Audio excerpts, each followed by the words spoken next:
আগৰ সেশনটোত আমি আলোচনা কৰিছিলোঁ আমাৰ সত্তাৰ বিভিন্ন স্তৰ আৰু অংশসমূহৰ বিষয়ে, আৰু সেইটোৱে আমি কন্টিনিউ কৰি আছোঁ আজি আকৌ। আৰু আজিৰ বিষয়বস্তু হ'ল অৱচেতন বা সাবকনসিয়াস, নিশ্চেতন বা ইনকনসিয়াস, আৰু অতিচেতন বা সুপাৰ কনসিয়াস। আমি নৰ্মেলি আগতে আলোচনা কৰাৰ দৰে আমাৰ বাহ্যিক চেতনা বা আউটাৰ কনচিয়াছনেছত আৰত যেনেকৈ আমাৰ অন্তৰস্থ সত্তা বা সাবলিমিনেল আছে, আমাৰ মন আৰু সচেতন জীৱনৰ নিম্ন ভাগত, অৰ্থাৎ আমাৰ ভৰিতকৈ তলত সেই স্তৰত আছে অৱচেতন। আৰু অন্তৰস্থ সত্তা আমাৰ সাৰফেস বা পৃষ্ঠভাগৰ চেতনাৰ তুলনাত আভ্যন্তৰীণ আৰু বিশালতৰ চেতনা হোৱাৰ বিপৰীতে অৱচেতন হ'ল বা সাবকনসিয়াস হ'ল নিম্ন ভাগত থকা এক নিকৃষ্ট বা অতি ক্ষুদ্ৰ চেতনা বুলি ক'ব পাৰি। ইয়াৰ মান অতি নিকৃষ্ট। আকৌ শ্ৰী অৰবিন্দই কৈছে যে অৱচেতনে শুদ্ধ ৰূপে আমাৰ দৈহিক সত্তাৰ স্থূল আৰু প্ৰাণিক উপাদানসমূহৰ যিটো অৰ্গেনাইজেশ্যন যি আগুৰি থাকে, যি আমাৰ মনৰ আওতালৈ অহা নাই, যাৰ ক্ৰিয়াসমূহ মনে লক্ষ্য নকৰে, নিয়ন্ত্ৰণ নকৰে, আমি এডবেছ ধৰি ল'ব পাৰোঁ যে ইয়াক মুখ গুহ্য চেতনা, কিন্তু গতিশীল, ই কাম কৰি থাকে। আৰু এই চেতনা যাক আমি অনুভৱ নকৰোঁ, ইয়াকো আমাৰ কোষ বা চেলবিলাক, স্নায়ু, নাৰ্ভ আৰু দৈহিক সকলো উপাদানৰ মাজত কাম কৰে, আৰু ইহঁতৰ জীৱন প্ৰক্ৰিয়া স্বয়ংচালিত আৰু প্ৰতিক্ৰিয়াসমূহক নিয়ন্ত্ৰণ কৰে। যিবিলাক অটোমেটিকেলি কাম কৰে, সেইবিলাকক এই অৱচেতনে নিয়ন্ত্ৰণ কৰে। ইয়াৰ মনৰ লগত অৰ্থাৎ ইয়াৰ সম্পৰ্ক নাই, মনে ইয়াৰ একো ধৰিব নোৱাৰে। আৰু সেইকাৰণে ই বুৰ গৈ থাকে আমাৰ ইন্দ্ৰিয় মনৰ সেই নিম্নতম যিবিলাক ক্ৰিয়া, সেইবিলাককো ই সামৰি লয়, যিবিলাক আমি ক'ব পাৰোঁ যে পাশৱিক আৰু উদ্ভিদ জীৱনৰ মাজত অধিক ক্ৰিয়াশীল হৈ থাকে, সেইবিলাকৰ মাজত কাম কৰে, সেইবিলাককো আনকি এই ইন্দ্ৰিয় মনৰ সেই ক্ৰিয়াসমূহকো ই সাঙুৰি লয়। এতিয়া কথা হ'ল কি, বিৱৰ্তনৰ লগে লগে আমি সেই পৰ্যায়বিলাক পাৰ হৈ আহিছোঁ, আৰু সেইবিলাক আমাক নালাগে। কিন্তু আমাক নালাগিলেও ইহঁতে কি কৰে, এনেকুৱা এটা সিহঁতৰ পৰ্যায় যে সিহঁতে সেই সাবকনসিয়াস বা অৱচেতন সেই স্তৰত থাকি যায়, আৰু যেতিয়াই আমাৰ মন সক্ৰিয় হৈ নাথাকে, তেতিয়াই বা আনকি অকল সেইটো ক্ষেত্ৰতেই নহয়, এনেকুৱাও হ'ব পাৰে যে আমি নিদ্ৰাৱস্থাত আছোঁ, টোপনিত আছোঁ, তেতিয়াও আনকি অৱচেতনৰ কাম আৰম্ভ হয়। সেই অৱচেতনত বুৰ গৈ থকা সেই চাপসমূহ উঠি আহে। এই যিবিলাক অজ্ঞ ক্ৰিয়া লুকাই থকা সেইবিলাক সেই অতীতৰ চাপ সেইবিলাক যিবিলাক মনৰ পৃষ্ঠভাগৰ পৰা অৰ্থাৎ ছাৰ্ফেচৰ পৰা আমি যিবিলাক বৰ্জন কৰিছিলোঁ বা আমাক নালাগে বুলি সেইবিলাকক আমি বৰ্জন কৰিছিলোঁ সেইবিলাক আচলতে জমা হৈ গৈ সেই অৱচেতন বা ছাবকনচিয়াছ স্তৰত আৰু যেতিয়াই আমি নিদ্ৰাৱস্থাত থাকোঁ বা মনৰ অনুপস্থিতি হয় তেতিয়াই বাহিৰ ওলাই আহিব পাৰে সপোন ৰূপে নাইবা যন্ত্ৰচালিত ক্ৰিয়াৰূপে বা আনকি সংকেত ৰূপেও আৰু কেতিয়াবা স্বয়ংক্ৰিয় প্ৰাণিক প্ৰতিক্ৰিয়া ভাইটেল ৰিয়েকশ্যন পটককৈ আমাৰ যে কেতিয়াবা খং উঠি যায় পটককৈ কাৰোবাক কিবা এটা কৈ দিলোঁ কিন্তু মই পিছত ভাবি চাওঁ যে এইটো একচুৱেলি মই ভাবি শুনি কোৱা নাই এইটো কেনেকৈ হয় যে ই আমাৰ ছাবকনচিয়াছ বা অৱচেতন স্তৰত থাকে আৰু হঠাতেই সি পৃষ্ঠভাগলৈ ওলাই আহে চেতন অৱস্থালৈ ওলাই আহে গতিকে যেতিয়ালৈকে আমি এইসমূহৰ কথা নাজানো বা এইসমূহৰ ওপৰত কাম কৰিবৰ কাৰণে সক্ৰিয়ভাৱে আমি এইবিলাকক অবজাৰ্ভ নকৰোঁ লক্ষ্য নকৰোঁ বা সেইবিলাকক কণ্টিনিউৱাছলি ৰিফিউজ কৰা বৰ্জন নকৰোঁ আৰু সিহঁতৰ গতিবিধিবিলাক লক্ষ্য নকৰোঁ তেতিয়ালৈকে সেইবিলাক আহিবই আৰু আমাক এনেকুৱা একোটা অৱস্থাত আমাক সিহঁতে আমাৰ সত্তাৰ মাজত কাম কৰা আৰম্ভ কৰিব আমি বুজিও নাপাওঁ আনকি বা বাধা দিবও নোৱাৰিম তেতিয়া অৱচেতনৰ পৰা উদ্দেশ্য সিদ্ধিৰ কাৰণে সাধাৰণতে বহুখিনিয়ে চেতনাৰ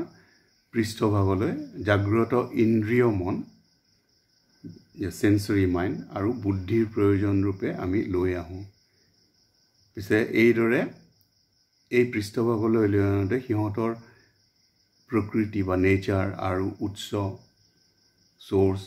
বা সিহঁতে কেনেকৈ কাম কৰে ৱৰ্কিংছ অফ দেম সেইবিলাকৰ বিষয়ে আমি বুজিব নোৱাৰোঁ আৰু সেইকাৰণে এই মানৱী ইন্দ্ৰিয় আৰু বুদ্ধিয়ে ইয়াৰ বিষয়ে আমাক যিয়ে ধাৰণা দিয়ে তাকেই গ্ৰহণ কৰোঁ আমি ইয়াৰ ৰুট বা চ'ৰ্চটো বুজি নাপাওঁ কাৰণে এইটোতো এনেকেই হয় আমি ভাবোঁ ইয়াৰ ওপৰত আমাৰ কোনো কৰিবলগীয়া একো নাই আমি সাধাৰণতে তেনেকেই ভাবোঁ পিছে অৱচেতনৰ উত্থান মন আৰু দেহৰ ওপৰত ইয়াৰ ফল প্ৰায়ে স্বয়ংক্ৰিয় আৰু অনাকাংক্ষিত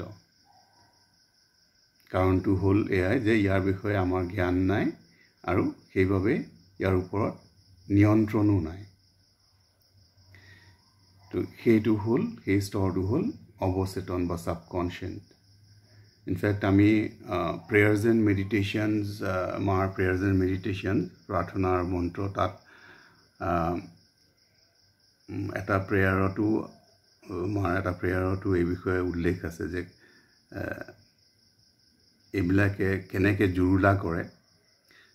সেইটোৰ কণ্টেক্সটতে মায়ে কৈছে যে এনেকুৱা বহুতো ইনফেক্ট তেওঁ মায়ে বুদ্ধৰ কথাও কৈছে যে তেওঁৰ কিছুমান এনেকুৱা প্ৰচেছ আছে যাৰ দ্বাৰা এই ছাবকনচিয়াছ বা অৱচেতনৰ ক্ৰিয়াবিলাক মানে সিহঁতৰ ইফেক্ট নাইকিয়া কৰিব পাৰি বা আৰু এনেকুৱা বহুতো আছে প্ৰক্ৰিয়া আছে যাৰ দ্বাৰা আমি ইহঁতৰ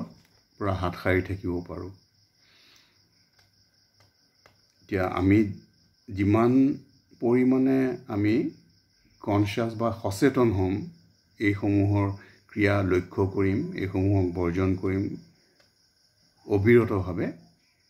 সেই পৰিমাণে আমি ইহঁতৰ ওপৰত আধিপত্য অৰ্জন কৰিব পাৰিম ইয়াৰ পিছৰ যিটো স্তৰ বা একেবাৰে নিম্নতম স্তৰ যিটো সেইটো হ'ল নিশ্চেতন বা ইনকনচিয়েণ্ট আৰু নিশ্চেতন অৱচেতনৰ একেবাৰে নিম্ন ভাগত আছে ই হ'ল চেতনাৰ নিম্নতম স্তৰ আৰু ইয়াক যদিও নামাকৰণ কৰা হৈছে নিশ্চেতন বুলি ইয়াৰ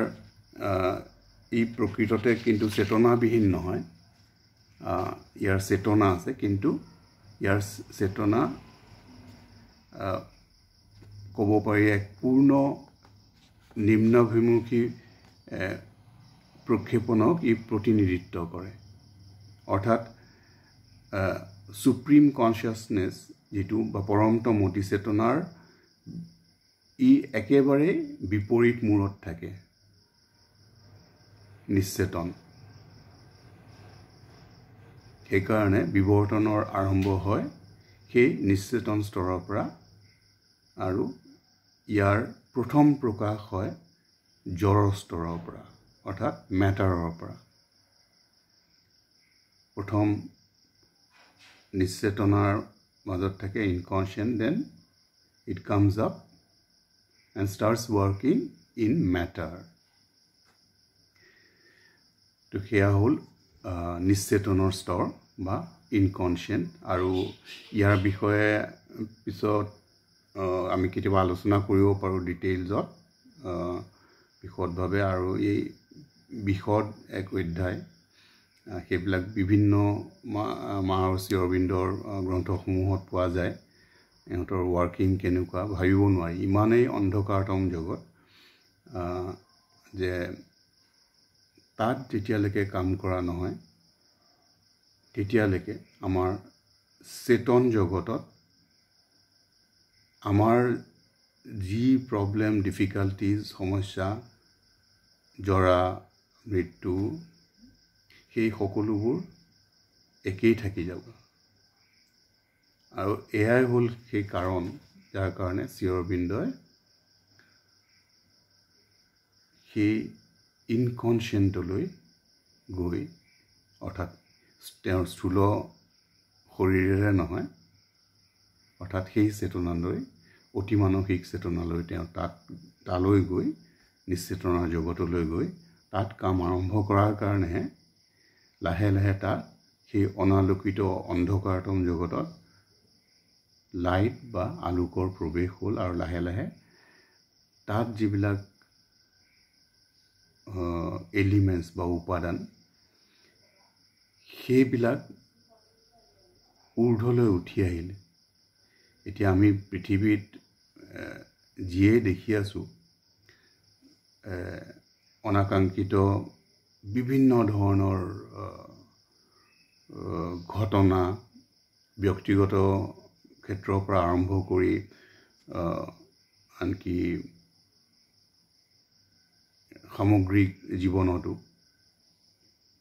ছ'চাইটিটো ৱৰ্ল্ডত গোটেই বিশ্বতে ইয়াৰ প্ৰভাৱ পৰিছে গতিকে ইয়াত এটা অতি গুৰুত্বপূৰ্ণ কথা এইটোৱে যে আমাৰ শ্ৰী অৰবিন্দৰ যি বেছিক ইম্পৰ্টেণ্ট এইটো পইণ্টটো সেইটো হ'ল ৰুটৰ পৰা যেতিয়ালৈকে আমি যিটো অনাকাংক্ষিত বা অদৰকাৰী সেইটো যেতিয়ালৈকে আমি ৰুটৰ পৰা বা উৎসৰ পৰা নিৰ্মূল কৰিব নোৱাৰোঁ সি আকৌ উঠি আহিবই আগতে এই বিষয়ে বিৱৰ্তনৰ পৰ্যায়সমূহত এনে এটা সময় আহি পোৱা নাছিল যাৰ কাৰণে এই বিষয়ে কোনো জ্ঞানেই অহা নাছিলে কাৰো চেতনালৈ এয়া হ'ল প্ৰথম শ্ৰী অৰবিন্দ যি কয় যে আমি যেতিয়ালৈকে সেই ইনকনচিয়েণ্টলৈ গৈ তাৰ পৰা আমি ৰুট আউট কৰিব নোৱাৰোঁ যিবিলাকৰ কাৰণে আমাৰ জীৱনত বিভিন্ন সময়ত বিভিন্ন ধৰণে বিভিন্ন ৰূপ লৈ সিহঁতৰ হোল্ড আমাৰ ওপৰত মানুহৰ প্ৰকৃতিৰ ওপৰত হোল্ড থাকে আৰু আমাক হায়াৰ লাইটৰ পৰা বাধাপ্ৰাপ্ত কৰি ৰাখে আৰু সেইকাৰণে আমি সদায় ভুগিবলগীয়া হয়। সেই কথাটো আগতে কেতিয়াও মানুহৰ চেতনালৈ অহা নাছিলে আৰু সেইটো সময়ো হোৱা নাছিলে চাগে, আৰু সেইকাৰণে শ্ৰী অৰবিন্দই সেই ক্ষেত্ৰলৈ গৈ তাত কাম কৰাৰ কাৰণেহে এতিয়া লাহে লাহে সেই অতিমানসিক জ্যোতিৰ দ্বাৰা ৰূপান্তৰৰ কাম আৰম্ভ হৈছে। আৰু সেইকাৰণে আমি ইমান আপহিভল ৱৰ্ল্ডত মানে উত্থান পতন দেখিব পাওঁ আমাৰ গোটেই পৃথিৱীৰ বিভিন্ন ক্ষেত্ৰতে। সেয়া আমাৰ ব্যক্তিগত জীৱনেই হওক, আমাৰ সামাজিক জীৱনেই হওক, যিকোনো ক্ষেত্ৰতেই হওক, সেই গোটেইবিলাকে এতিয়া কাম কৰি আছে। এতিয়া আমি আহোঁ অতি চেতন বা ছুপাৰ কনচিয়েণ্টৰ বিষয়ে জানিবৰ কাৰণে। আমি এয়া অকল শ্ৰী অৰবিন্দৰ লিখনিৰ পৰাহে আমি জানিব পাৰোঁ যে অতি চেতন গঠন হৈছে সাধাৰণ আমাৰ যি মন, অৰ্ডিনেৰী মাইণ্ড, সাধাৰণ মনৰ ঊৰ্ধৰ উচ্চতৰ চেতনাৰ যিবিলাক স্তৰ, য'ৰ পৰা উচ্চতৰ চেতনা নামি আহে আৰু আমাৰ নিম্নতৰ স্তৰসমূহলৈ, আমাৰ সত্তাৰ নিম্নতৰ স্তৰসমূহলৈ সেই উচ্চতৰ চেতনাৰ নামি আহে। অতি চেতনৰ কাম হ'ল আমাৰ যাক মানসিক অৰ্ধপশু বুলি ক'ব পাৰি, মেণ্টেল হাফ এনিমেল, তাৰ পৰা মানুহক লাহে লাহে আধ্যাত্মিক মানৱলৈ বিৱৰ্তিত কৰাৰ কাৰণে। মানে খুবেই ইণ্টাৰেষ্টিং জানিবৰ কাৰণে, কাৰণ পূৰ্বতে কি হৈছিলে, যেতিয়া ডিভাইনে তেওঁৰ সেই একেবাৰে উচ্চতম স্তৰৰ পৰা, মানে অপ্ৰকাশিত স্তৰৰ পৰা, অৰ্থাৎ সচ্চিদানন্দৰ পৰা তেওঁক কাম, সেইটো প্ৰকাশ নহয়, তাৰ পৰা যেতিয়া প্ৰকাশ হয়, সেই প্ৰকাশ হয় ছুপাৰ মাইণ্ড বা অতিমানক স্তৰৰ মাজেৰে। কিন্তু যিহেতু নিম্নতম স্তৰসমূহ সেই অতিমানসিক স্তৰৰ যি শক্তি, সেই শক্তিক ল'ব নোৱাৰে, গ্ৰহণ কৰিব নোৱাৰে, অৰ্থাৎ গ্ৰহণ কৰিলেও চুৰমাৰ হৈ যাব। তাৰ কাৰণে কি হয়, লাহে লাহে তাৰ পিছৰ যিটো পৰৱৰ্তী যিটো নিম্নতম স্তৰ, সেইটো হ'ল যাক অধিমানস বুলি কোৱা হয়, অভাৰ মাইণ্ডৰ থ্ৰুৰে কাম কৰে।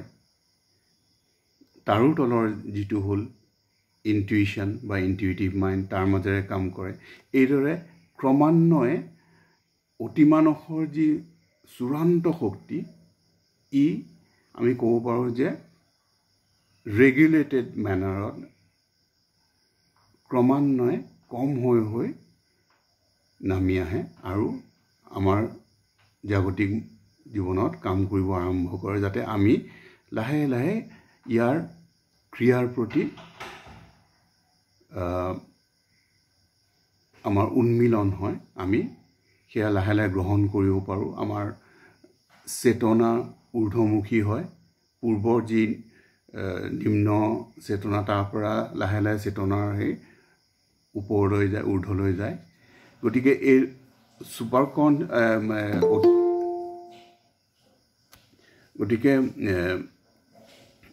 ছুপাৰ মাইণ্ডৰ যি কাম, সি অতি গুৰুত্বপূৰ্ণ, অৰ্থাৎ কি ডিৰেক্টলি সেই সময়ত কাম নকৰি থ্ৰু অভাৰ মাইণ্ড বা অধিমানসৰ মাজেৰে কাম কৰে। এতিয়া সেই গতিকে এই গোটেই উচ্চতৰ স্তৰসমূহ মানে সাধাৰণ মনৰ পৰা উচ্চতৰ মানস বা উচ্চতৰ মনৰ পৰা আৰম্ভ কৰি একেবাৰে সচ্চিদানন্দলৈকে এই সংগঠনক ক'ব পাৰি অতিচেতন বা ছুপাৰ কনচিয়াছ। অতিচেতনে উচ্চতৰ স্তৰসমূহ অৰ্থাৎ উচ্চতৰ মানস বা হায়াৰ মাইণ্ড, জ্যোতিৰ্ময় বা উদ্ভাসিত মানস বা ইলিউমিন মাইণ্ড, বোধি মানস বা ইনটুইশ্যন আৰু অধিমানস বা অভাৰ মাইণ্ড, আৰু ইয়াৰ লগতে মনৰ একেবাৰে ইপাৰে অৱস্থান কৰা অৰ্থাৎ অতি মানস ছুপাৰ মাইণ্ড আৰু সচ্চিদানন্দ অৰ্থাৎ এক্সিষ্টেঞ্চ কনচিয়াছনেছ আৰু ব্লিছ অৰ্থাৎ সচ্চিত আৰু আনন্দ, এই গোটেইখিনিকে অতিচেতনে সামৰি লয়।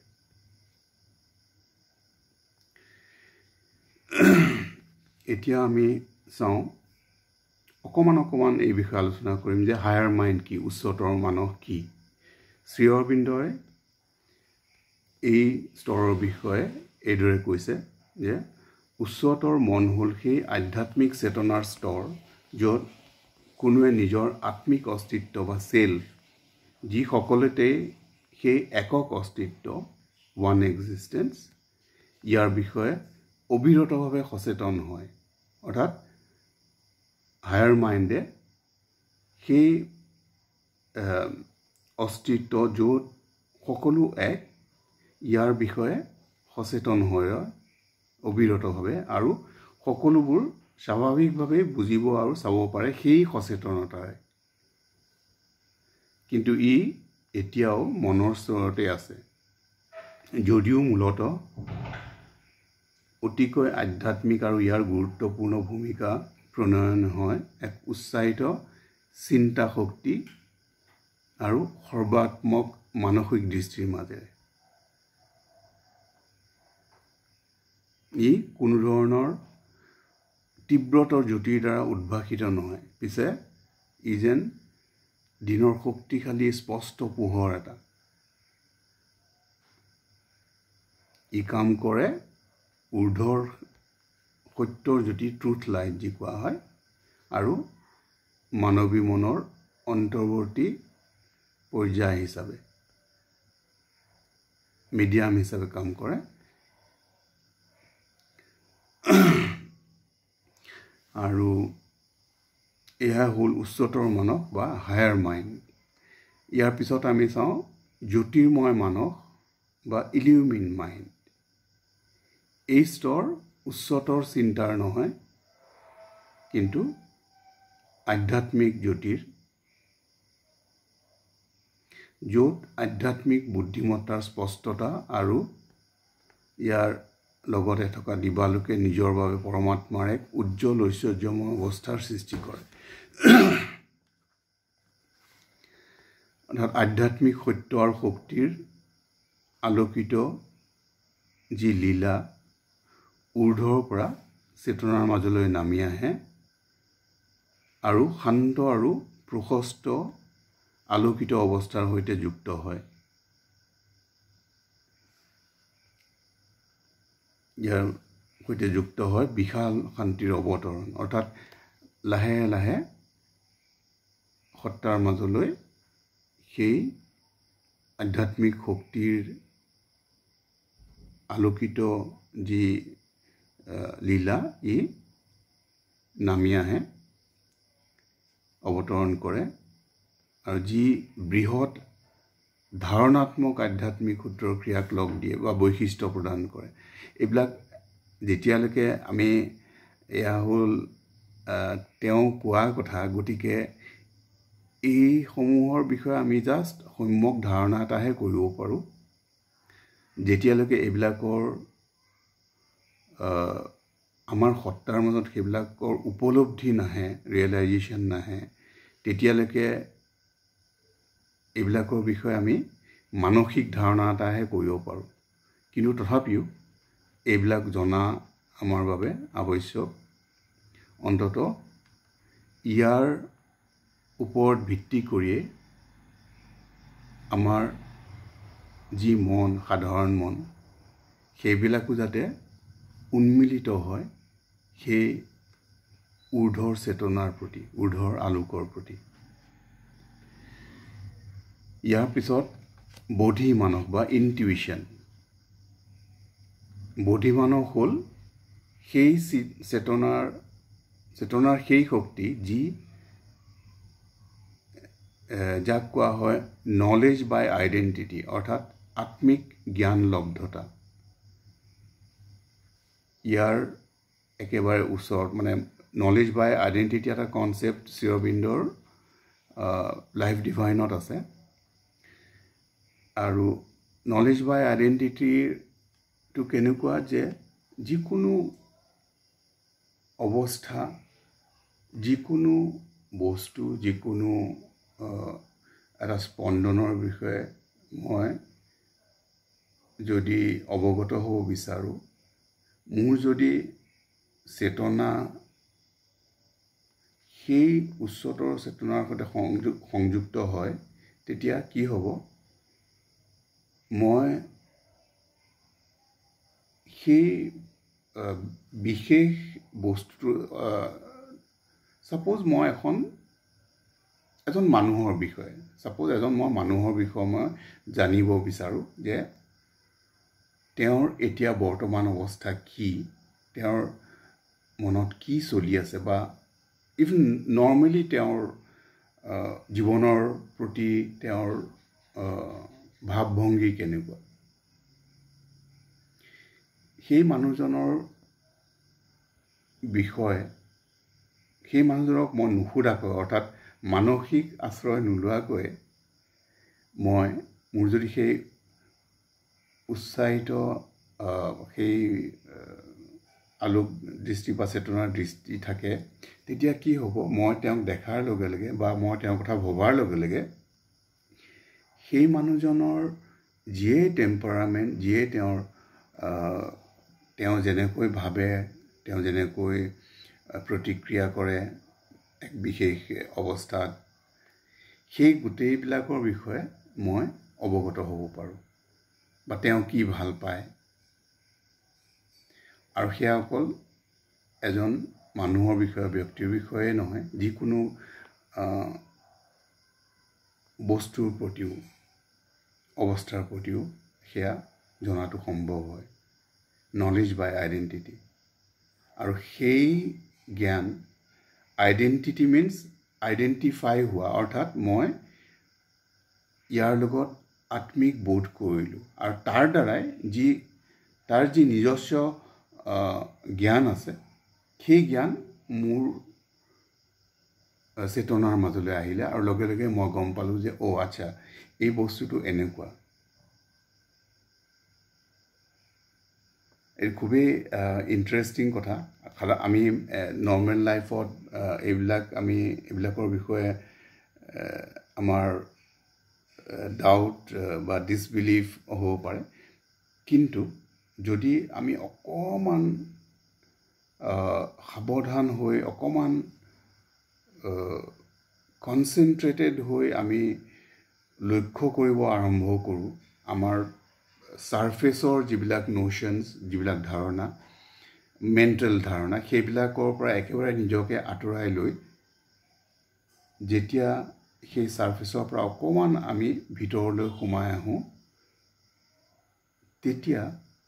ইয়াৰ সেই পাৰ্টিকুলাৰ বা নিৰ্দিষ্ট বস্তুটোৰ বিষয়ে তাৰ কি প্ৰকৃতি বা তাৰ কি প্ৰতিক্ৰিয়া সেই বিষয়ে আমি লগে লগে আমাৰ সেই জ্ঞান প্ৰাপ্ত হয় এয়া আনকি আমি আমাৰ এতিয়াৰ জীৱনতো বৰ বিশেষ আগ নবঢ়াকৈও আমি যদি অকণমান মন কৰোঁ বৰ দূৰলৈও আমি নগৈ সৰু সৰু কথাৰে যদি আৰম্ভ কৰোঁ মই ভাবোঁ সেইবিলাকৰো আমাৰ মানুহৰ অকণমানকৈ হ'লেও তাৰ প্ৰতীকী ৰূপত হয়তো আমি সেই জ্ঞান আমি পাব পাৰোঁ। এনেকুৱা সেই সময়ে সময়ে এটা দুটা সৰু সুৰা সেই আহে, আমি যিহেতু লক্ষ্য নকৰোঁ সেইকাৰণে আমি নাজানো। আনকি এই ক্ষেত্ৰত এনেকুৱা যিসকলে বহুদূৰ আগবাঢ়িছে পূৰ্ণ যোগৰ ক্ষেত্ৰত, তেওঁলোকৰ পৰাই আমাৰ কিছুমান কথা শুনিছোঁ বা আমাৰো সৰু সুৰাকৈ কিছুমান বস্তু যিবিলাক অভিজ্ঞতা হৈছে সেইবিলাকৰ পৰা ক'ব পাৰি যে এটা পাৰ্টিকুলাৰ নিৰ্দিষ্ট এটা বস্তুৰ বিষয়ত সেই বস্তুটোৱে কেনেকৈ তাৰ নিজৰ স্বৰূপ প্ৰকৃতি এই বিষয়ে জনাই দিব পাৰে, সেই জ্ঞান আমি পাব পাৰোঁ। চ' সেইটো হ'ল নলেজ বাই আইডেণ্টিটি, আৰু সেইটো আহে সেই ইনটুইশ্যনৰ স্তৰৰ পৰা। অৰ্থাৎ আমি যিমানেই এই স্তৰৰ প্ৰতি আমি অ'পেন হ'ম, অৰ্থাৎ আমাৰ চেতনা উন্মিলন হ'ব এই স্তৰৰ প্ৰতি, সিমানেই সেই নিৰ্দিষ্ট বস্তু হওক, ব্যক্তি হওক বা ঘটনা হওক, সেই তাৰ স্বকীয়তাৰ বিষয়ে আমি প্ৰত্যক্ষভাৱে জানিব পাৰোঁ।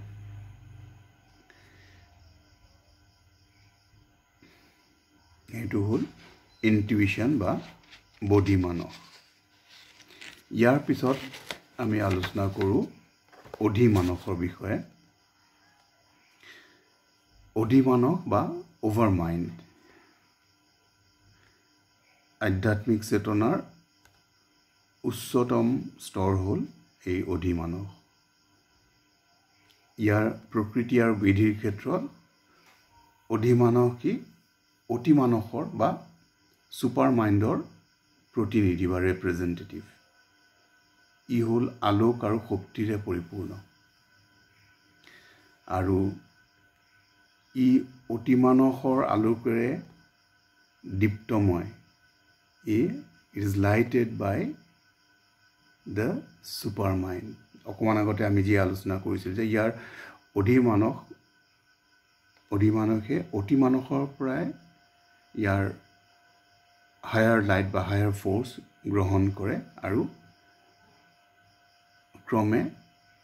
এই মহাজগতত, এই মহাবিশ্বত ইয়াৰ কাম কৰি যায়, যেতিয়ালৈকে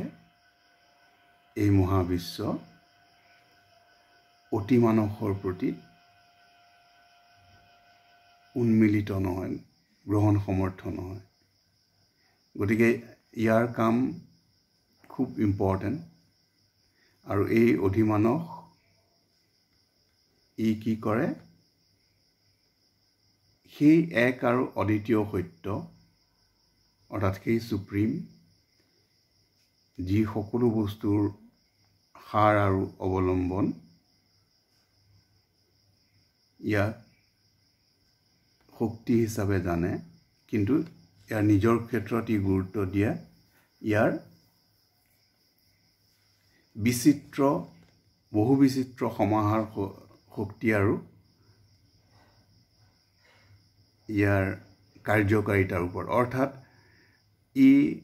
সেই ছুপাৰ মাইণ্ডৰ পৰাই বা অতিমানসৰ পৰাই শক্তি আৰু আলোক গ্ৰহণ কৰে, আৰু এই গোটেই মহাবিশ্ব বা মহাজগতক মাজত নিজকে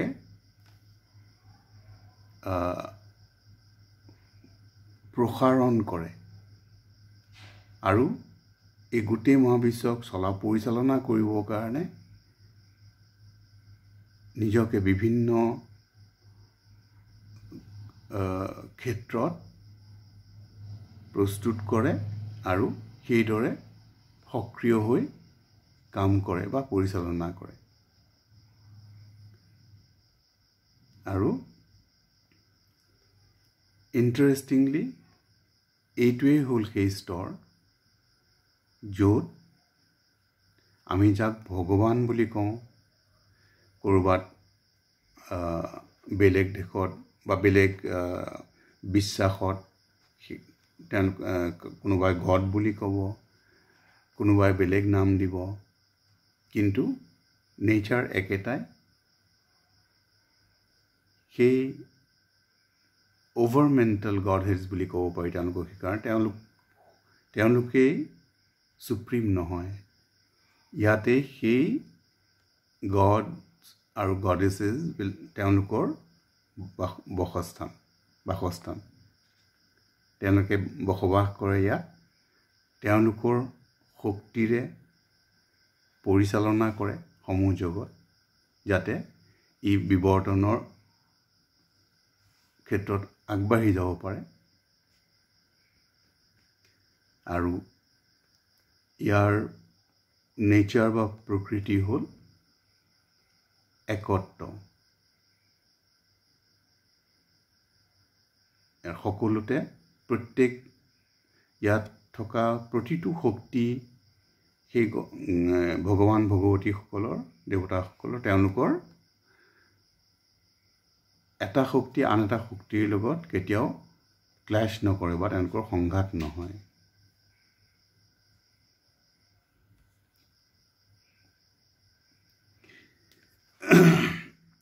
একেবাৰে সহজ কথাৰে বুজিব হ'লে অতিমানসৰ যি সেই পৰম শক্তিশালী জ্যোতিৰ প্ৰত্যক্ষ প্ৰভাৱ, সেই প্ৰভাৱ গ্ৰহণ কৰিব যিহেতু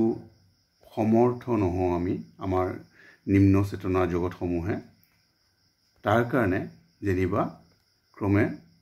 প্ৰস্তুত কৰিবৰ কাৰণে এখন আৱৰণ হিচাপে অতিমানসৰ প্ৰয়োজন হ'ল। অৰ্থাৎ অতিমানসৰ সেই যি শক্তি তাৰ কাৰণে গ্ৰহণক্ষম নহয় কাৰণে লাহে লাহে সেই অতিমানসৰ জ্যোতি শক্তিৰ কাৰণে গ্ৰহণ সমৰ্থ হ'বৰ কাৰণে প্ৰস্তুত কৰিবৰ কাৰণে এই অতিমানসৰ প্ৰয়োজন হ'ল, যাৰ মাজেৰে অতিমানসে নিয়ন্ত্ৰিত হাৰত নিজৰ শক্তিক নিম্নগামী হ'বলৈ দিয়ে, অৰ্থাৎ নামি আহিবলৈ দিয়ে আৰু আমাৰ মাজত কাম কৰিবলৈ দিয়ে, যেতিয়ালৈকে আমি বা আমাৰ এই চেতন জগতসমূহ বা স্তৰসমূহে সেই পৰম শক্তিক ধাৰণ কৰিবলৈ সমৰ্থ নহয়। সেয়া হ'ল অধিমানস বা অভাৰ মাইণ্ড। গতিকে অধিমানস বা অভাৰ মাইণ্ডৰ গড হেডছ অৰ্থাৎ যি দেৱ দেৱীসকল, তেওঁলোকেই চূড়ান্ত নহয়। তেওঁলোকৰ ওপৰত আছে অতিমানস বা ছুপাৰ মাইণ্ড, যাক কোৱা হয় the medium or the link between সচিত আনন্দ অৰ্থাৎ এক্সিষ্টেঞ্চ, কনচিয়াছনেছ আৰু bliss, and the lower world consisting of mind, life and matter, মন, প্ৰাণ আৰু জগতৰ যি মন, প্ৰাণ আৰু জড়ৰ যি জগত, সেইসমূহৰ মাজত সংলগ্নকাৰী চেতনা অতিমানস। আৰু অতিমানসৰ বিষয়ে আৰু অকণমান আমি এতিয়া ভালদৰে চাওঁ। অতিমানস বোলোতে সাধাৰণতে আমাৰ মনলৈ যি ভাৱ আহে সেই হ'ল অতি উচ্চতৰ মনৰ ভাৱ প্ৰকাশ কৰাৰ বাবে যি উপযুক্ত স্তৰ, সেয়া হ'ল অতিমানস।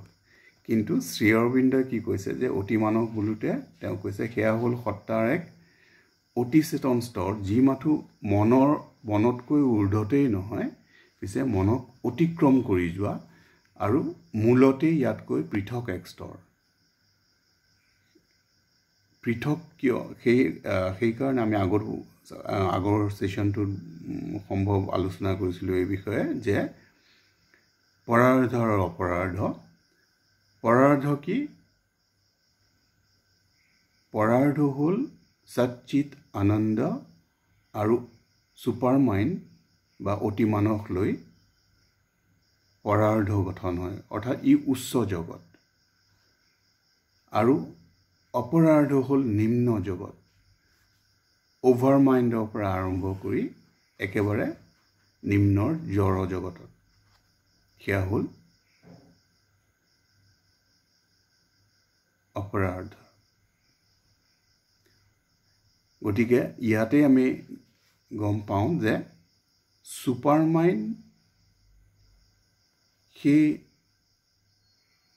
লিংক বিটুইন সচ্চিত আনন্দ এণ্ড লোৱাৰ ৱৰ্ল্ডছ, অৰ্থাৎ মন প্ৰাণ আৰু জড়ৰ জগতৰ মাজত, আৰু ই পিছে সচ্চিদানন্দৰ লগত একেলগে সেই ঊৰ্ধ্বতম গোলকত পৰে, আপাৰ হেমিস্ফিয়াৰ বুলি কোৱা হয়। সেইকাৰণে upper hemisphere, Sachchidananda together with super mind, it is called upper hemisphere. আৰু লোৱাৰ হেমিস্ফিয়াৰ হ'ল অভাৰ মাইণ্ডৰ পৰা তললৈ আহি মন প্ৰাণ আৰু শৰীৰৰ জগত, জড়ৰ জগত। আৰু এই অতিমানস ই কেৱল মনৰ তুলনাত ইয়াক সাধাৰণ মনৰ তুলনাত ইয়াক অতিক্ৰম কৰা বা ইয়াতকৈ পৃথকেই নহয়, বৰং তুলনাত মনৰ যিবিলাক স্তৰ অতিচেতন বা আমি যিবিলাক অকণমান আগতে পালোঁ, যেনে উচ্চতৰ মানস, হায়াৰ মাইণ্ড, জ্যোতিৰ্ময় মানস, ইলিউমিন মাইণ্ড, বোধি মানস আৰু অধিমানস, এইবিলাককো অতিক্ৰম কৰি আছে অতিমানসে। আৰু ইহঁততকৈও পৃথক, একেবাৰেই পৃথক। কাৰণ এইসমূহ অতিচেতন মনৰ স্তৰ হ'ল জ্যোতি আৰু অন্ধকাৰৰ মিশ্ৰণ। এই ছুপাৰ কনচিয়াছ যিবিলাক স্তৰ, উচ্চতৰ মানসৰ পৰা একেবাৰে অধিমানসলৈকে, হায়াৰ মাইণ্ডৰ পৰা অভাৰ মাইণ্ডলৈকে, এই স্তৰবিলাক হ'ল মিশ্ৰণ, জ্যোতি আৰু অন্ধকাৰ দুয়োটাই থাকে। কিন্তু অতিমানস হ'ল সত্য চেতনা আৰু অজ্ঞতা আৰু অন্ধকাৰৰ পৰা সম্পূৰ্ণৰূপে মুক্ত। আৰু অতিমানস ইয়াৰ সাৰত এক সত্য চেতনা, অজ্ঞতাৰ পৰা মুক্ত হৈ ৰোৱা এক চেতনা, যি আমাৰ বিৱৰ্তনৰ স্বাভাৱিক বা বিৱৰ্তনশীল অস্তিত্বৰ ভেটি।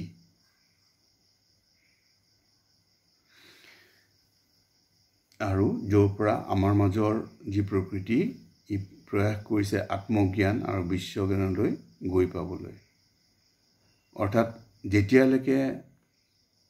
অতিমানসিক চেতনা আমাৰ মন প্ৰাণ শৰীৰত অধিপতি হৈ নৰয়, তেতিয়ালৈকে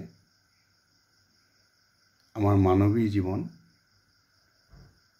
পূৰ্ণতা প্ৰাপ্ত নহ'ব। আৰু এয়াই হ'ল আমাৰ লক্ষ্য। ইয়াত দিব্য, অৰ্থাৎ পৃথিৱীত শ্ৰী অৰবিন্দই যি দিব্য জীৱনৰ কথা কৈছে পৃথিৱীত, ইয়াৰ একমি, অৰ্থাৎ সেই শিখৰ হ'ল অতিমানসিক চেতনা আমাৰ মানৱী জীৱনত প্ৰতিষ্ঠা কৰা।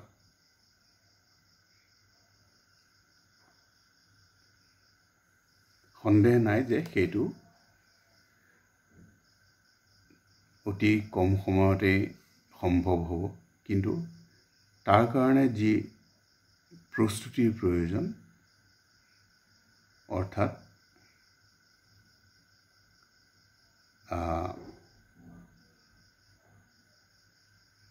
পূৰ্ণতা প্ৰাপ্তি, আমাৰ মন, আমাৰ প্ৰাণ আৰু আমাৰ শৰীৰ সত্তাৰ। আৰু আন কথাত ক'বলৈ হ'লে তিনিটা পৰ্যায়ৰ অতিমানসিক উপলব্ধি বা ৰিয়েলাইজেশ্যন নিৰ্ভৰ কৰে তিনিটা পৰ্যায়ৰ মাজে যোৱাৰ পিছতহে প্ৰথমটো হ'ল চৈত্তিক বিকাশ বা সাইকিসাইজেশ্যন আমাৰ গোটেই মন প্ৰাণ শৰীৰ সাইকিকৰ বা সত্যৰ প্ৰভাৱযুক্ত হ'ব লাগিব কমপ্লিটলি সত্যই ইয়াৰ আমাৰ মন প্ৰাণ শৰীৰৰ অধিপতি হ'ব লাগিব এয়া হ'ল সাইকিসাইজেশ্যন নেক্সট ষ্টেজটো হ'ল স্পিৰিচুৱেলাইজেশ্যন অৰ্থাৎ আমি যিসমূহ অতিচেতন বা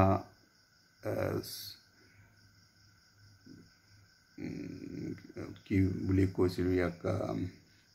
ছুপাৰ কনচিয়েণ্ট এই স্তৰবিলাকৰ যি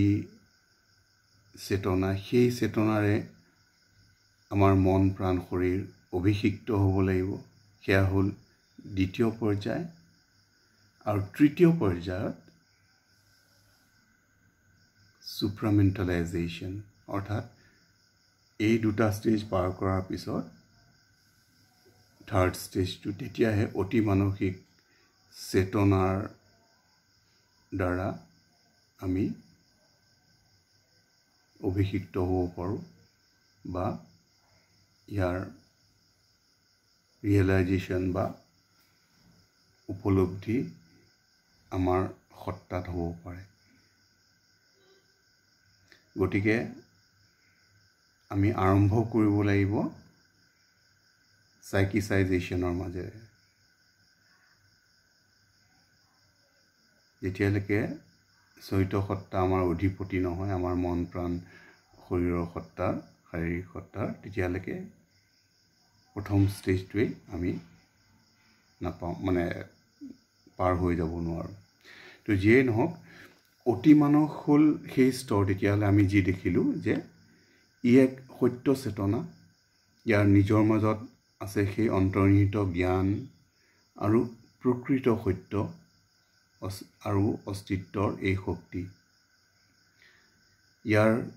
গতিপথ ষ্ট্ৰেইট ৰিজু আৰু ই লক্ষ্য অভিমুখে সদায় পোনপটীয়াকৈ যাব পাৰে ষ্ট্ৰেইট নিজৰ লক্ষ্যলৈ যায় ইয়াৰ কাৰণ এয়াই যে ইয়াৰ প্ৰকৃতিয়ে হ'ল জ্ঞানলব্ধ অৰ্থাৎ ই জ্ঞান অৰ্জন কৰিব লগা নহয় বৰং নিজ গুণেৰে ইয়াৰ অধিকাৰী অতিমানসিক শক্তি যিহেতু ইয়াৰ মাজত কোনো এন্ধাৰ নাই কোনো মিশ্ৰণ নাই গতিকে ইয়াৰ গতিপথো এনেকুৱাই যে ই আলোকৰ পৰা আলোকলৈ যাব শক্তিৰ পৰা শক্তিলৈ আগবাঢ়ি যাব সত্যৰ পৰা অধিক সত্যলৈ আগবাঢ়ি যাব বোধ বা অন্তৰ্জ্ঞানৰ পৰা অধিক অন্তৰ্জ্ঞানৰ মাজলৈ জ্যোতিৰ্ময়তাৰ পৰা সীমাহীন দীপ্তময়তালৈ ক্ৰমবৰ্ধমান বিশালতাৰ পৰা বৃহৎ আৰু অতি সীমাহীনতাৰ মাজলৈ অৰ্থাৎ ইয়াৰ গতিপথ সদায় অগ্ৰগামী এক কথাত ক'বলৈ হ'লে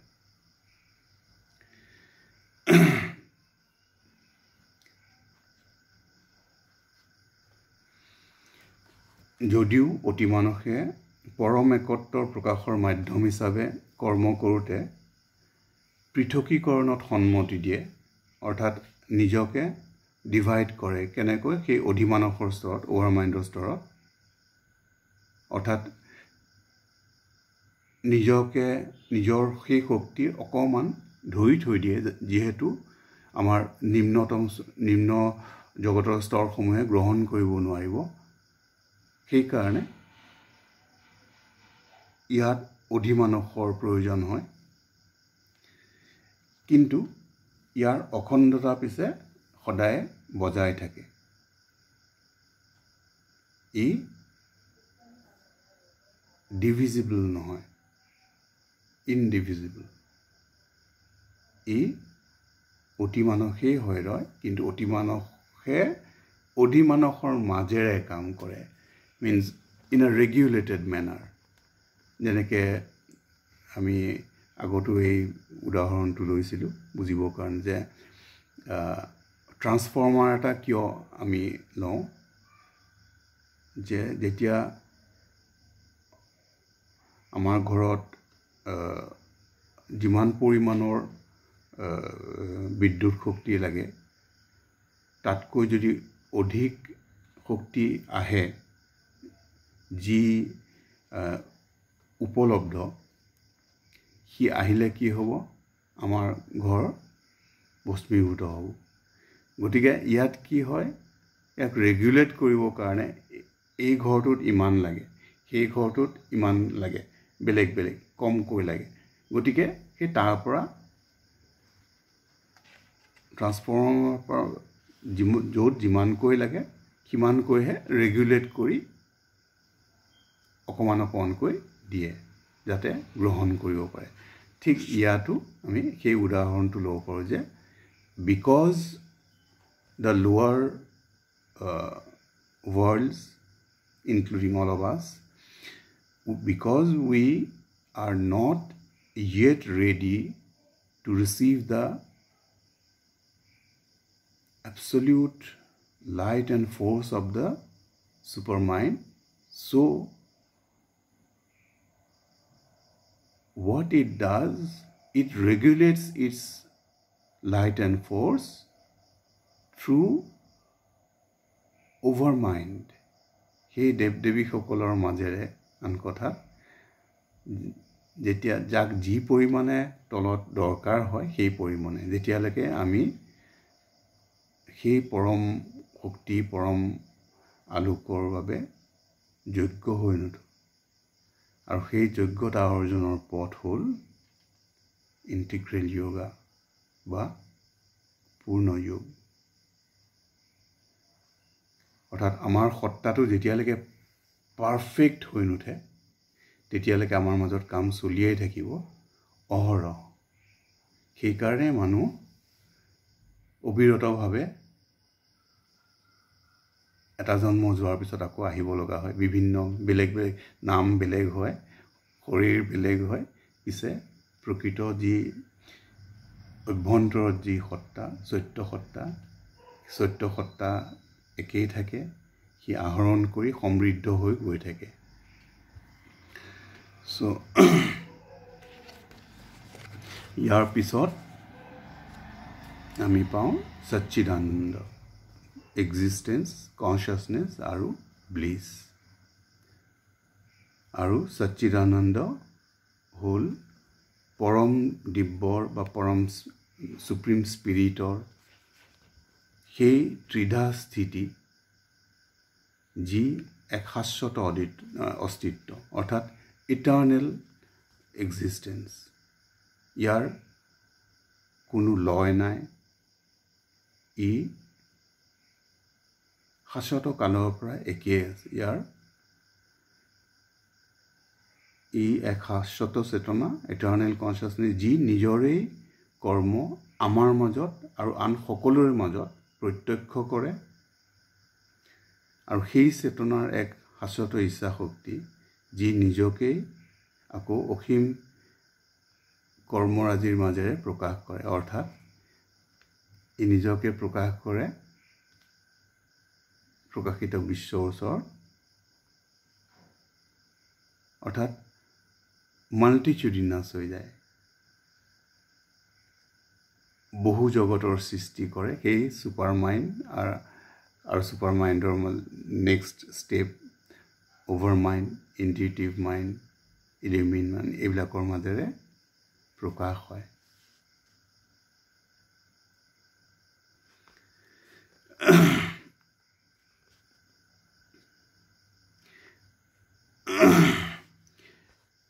সচ্চিদানন্দ নিজেই স্থিৰ আৰু অপৰিৱৰ্তনীয়, কালাতীত অৰ্থাৎ টাইমলেছ, স্থানাতীত স্পেচলেছ আৰু পৰম অস্তিত্ব, supreme existence, because of Satchidananda, because of that eternal existence, we exist. Because of its cheat or consciousness, Basetona, we are conscious. Ami অকমান কৈ চেতনা লাভ কৰিছো বিবৰ্তনৰ বিভিন্ন পৰ্যায় পাৰ হৈ because Satchidananda has bliss ananda which is eternal Shashwat ananda amar majotu ananda ase ji in spite of every obstacles, in spite of all suffering, all loss, all that makes us Magji completely bogged down কৰি দিয়া ষ্টেজলৈ লৈ যায় তথাপিও তাৰ মাজতে আমি আনন্দ বিচাৰি পাওঁ and it is only because of the source that is Satchidananda he ananda sthiti so ইয়াৰ পৰা আমি কি বুজো যে এই গোটেই ক্ৰিয়েশ্যন এই প্ৰকাশিত বিশ্ব সৃষ্টি ই সেই পৰমজনাৰ প্ৰকাশ expression to become multitudinous নিজে বহুজন হ'ব কাৰণে and that is the process of evolution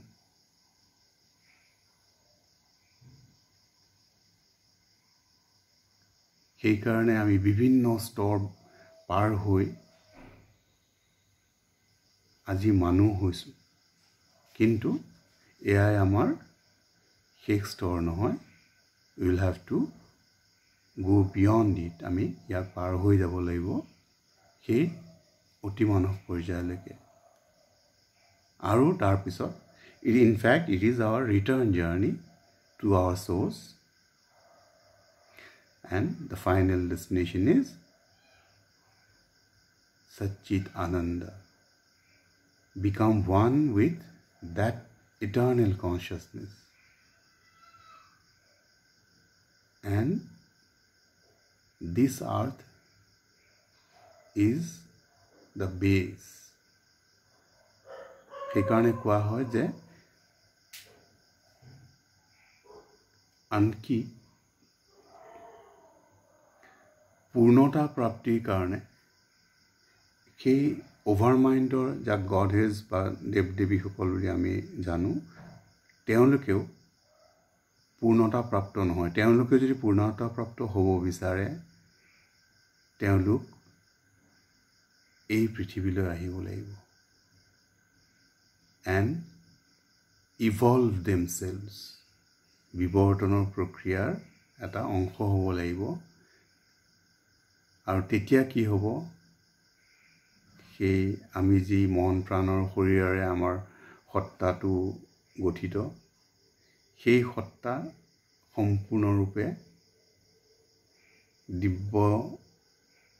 দিব্যত্ব অৰ্জনৰ কাৰণে যোগ্য হৈ উঠিব গতিকে ই এনেকুৱা এটা প্ৰক্ৰিয়া যি